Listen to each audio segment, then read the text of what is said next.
అమ్మా అమ్మా ఏమైందమ్మా? బాబు రాను బాబు. ఎక్కడమ్మా? దాని కింద ఉంది.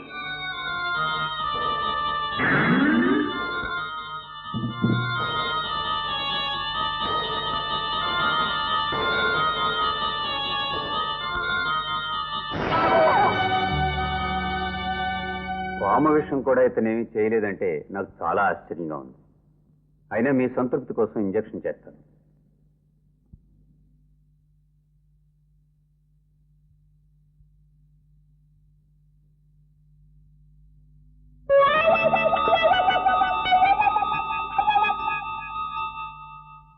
బాబు, గుడిలో కూర్చొని సుందరకాండం పారాయణ చేసావు కదా, అప్పుడు ఏం జరిగింది? స్వామి ఏమైనా కనపడ్డా? లేదమ్మా, కనపడలేదు. అసలు రానే లేదు. ఆ కోపంతో చచ్చిపోదామని దీపగుండి తీసి పొడుచుకున్నాను. ఆంజనేయ, నువ్వు నాకు కనబడతావా లేదా? చెప్పు. నువ్వు కనబడకపోతే నేను బ్రతకను.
అంతే.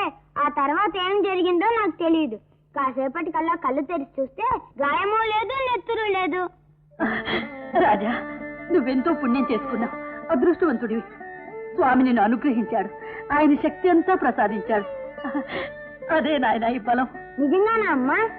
అయితే నాకు ఆంజనేయ స్వామంత బలం వచ్చిందంటావు. నేనేమైనా చేయగలనంటావు? చేయగలవు, కానీ చేయకూడదు. ఏ?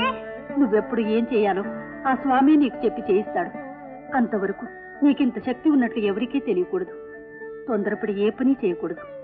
అలాగే ఉంటానని నా మీద ప్రమాణం చేయి. అలాగేనమ్మా. కానీ ఎన్నటికైనా అమ్మను, నాన్ను, శాస్త్రి గారిని చంపిన ఆ ముగ్గురు